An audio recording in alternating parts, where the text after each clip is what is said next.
81 years ago today, on a coral ridge overlooking the East China Sea, the highest-ranking American officer to die by enemy fire in the entire Second World War took a single piece of flying steel through the chest. And within 10 minutes, the general who had led 180,000 men in the largest land battle of the Pacific War was dead. His death so abrupt and so improbable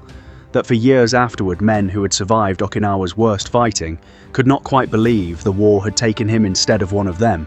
Simon Bolivar Buckner Jr. had spent his entire life walking in the shadow of his father's Confederate legacy and his own reputation as a strict old-school soldier, a man who had risen through the peacetime army with methodical patience rather than battlefield glory.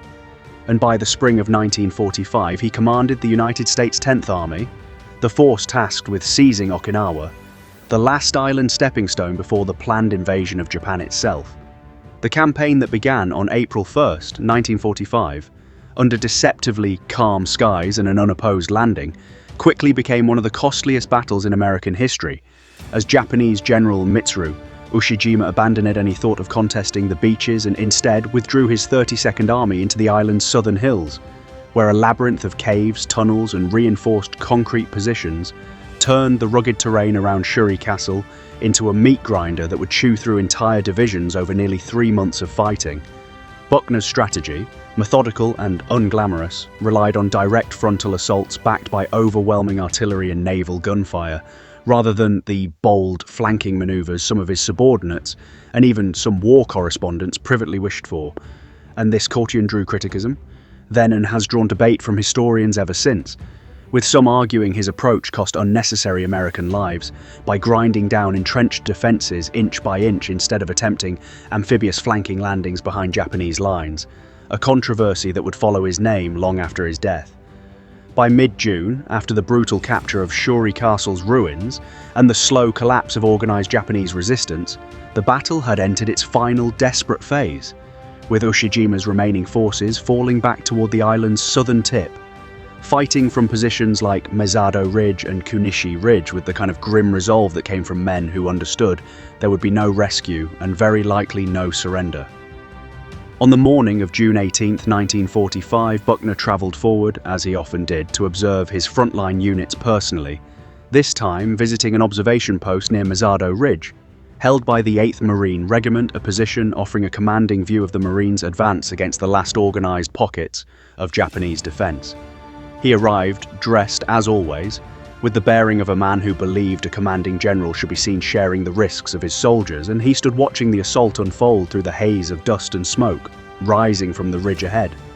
Unaware that Japanese artillery observers, still functioning with remarkable discipline even as their army disintegrated around them, had spotted the cluster of officers and were already adjusting their guns. The first rounds landed close enough to send fragments of coral rock splintering through the air, and rather than immediately withdrawing, Buckner and the officers around him paused, perhaps from the simple human instinct to assess the situation before reacting, perhaps from the fatal complacency that came from months of near misses that had always belonged to someone else. The second salvo did not miss. A shell, lickily fired from a Japanese 47mm anti-tank gun position according to later analysis, though some accounts have debated the exact caliber, struck the coral outcropping near where Buckner stood, and the explosion drove a spray of jagged coral fragments into his chest with the force of shrapnel, tearing through tissue and bone in an instant. He collapsed, conscious but mortally wounded, and the men around him, stunned by the sudden violence of it, worked desperately to get him to aid, but the wound was catastrophic, and within roughly 10 minutes, Lieutenant General Simon Bolivar Buckner Jr. was dead just 3 days before the island would be declared secured, and barely 72 hours before his own opposite number, General Ushijima, would take his own life in ritual suicide rather than surrender, a grim symmetry that historians would note for decades afterward. Two commanders who had spent 82 days locked in a battle of attrition, both dead within days of each other as the fighting finally ended. News of Buckner's death sent a shockwave through the American command structure in the Pacific, not merely because of the loss itself, but because of what it represented. The unmistakable proof that even four-star authority and rear area safety assumptions meant nothing against random artillery fire In a battle that had already claimed roughly 12,000 American lives and tens of thousands of Japanese soldiers and Okinawan civilians, a civilian death toll so staggering, estimated between 100,000 and 150,000, that some historians consider Okinawa one of the deadliest battles of the entire war relative to its size. Buckner's death also created an unusual and almost unprecedented situation, as Lieutenant General Roy Geiger, a Marine Corps officer, briefly assumed command of 10th Army, making him, for a short period, the first and only Marine to command a field army in American history, before General Joseph Stilwell arrived to take permanent command, just before the campaign's official end.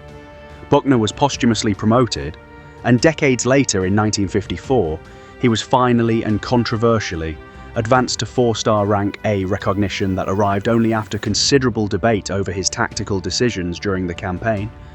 Decisions that historians continue to weigh against the simple,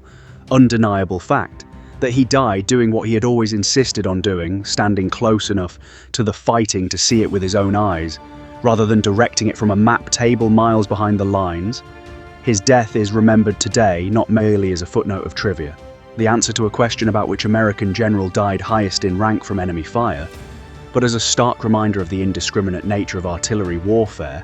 a weapon that could end the life of a private soldier or a 4-star general with equal and total indifference, and as one of the final, brutal punctuation marks on a battle that would shape American military thinking about the cost of invading Japan itself,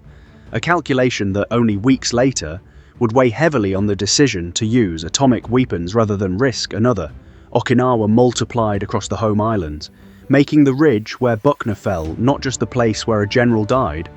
but one of the quiet hinges on which the final chapter of the Second World War would turn.